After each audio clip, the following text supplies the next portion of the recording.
राधे दोस्तों, हमारे YouTube channel पर आप सबका बहुत बहुत स्वागत है। आज मैं आप लोग को बताने वाली हूँ तुलसी विवाह कब है। 2024 में राक्षस कुल में जन्मी वृंदा कैसे बनी तुलसी, कैसे हुआ शालिग्राम तुलसी विवाह। आगे जाने से पहले वीडियो को लाइक और चैनल को सब्सक्राइब अवश्य करें।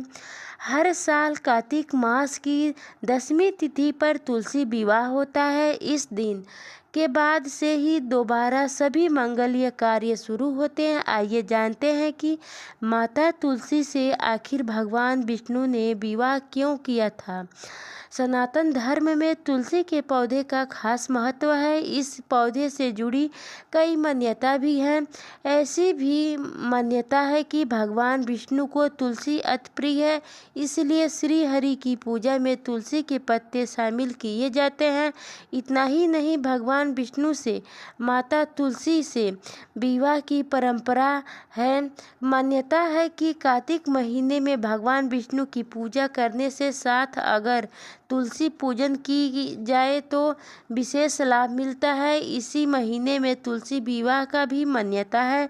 इस दिन लोग अपने घरों और मंदिरों में माता तुलसी का विवाह भगवान विष्णु के शालिग्राम रूप में करवाते हैं। वैदिक पंचांग के मुताबिक कार्तिक मास की 10वीं तिथि की शुरुआत मंगलवार 12 नवंबर को शाम 4:02 पर होगी। इस तिथि का समापन बुधवार 13 नवंबर को दोपहर 1:01 पर होगा। उदय तिथि की गणना के अनुसार 13 नवंबर को तुलसी विवाह होगा। पौराणिक कथा की माने तो तुलसी यानी वृंदा का जन्म एक राक्षस कुल में हुआ था। वृंदा का विवाह समुद्र मंथन से उत्पन्न हुए जलधारा नाम के राक्षस से करा दिया गया।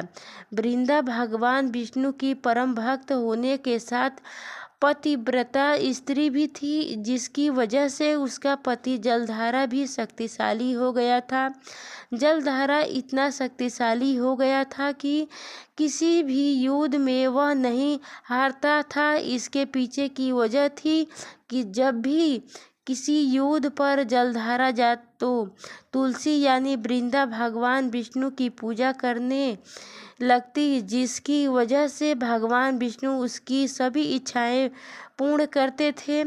ऐसे में जलधारा के अंतक से देवता भी परेशान थे। इससे मुक्ति पाने के लिए देवताओं ने भगवान विष्णु के पास जाकर विनती किया।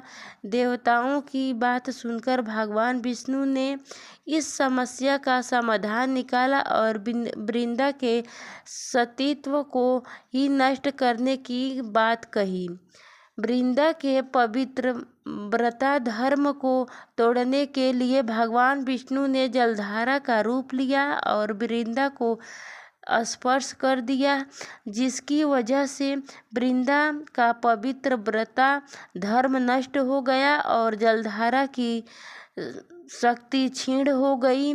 फिर युद्ध में महादेव ने उसका सिर धड़ से अलग कर दिया।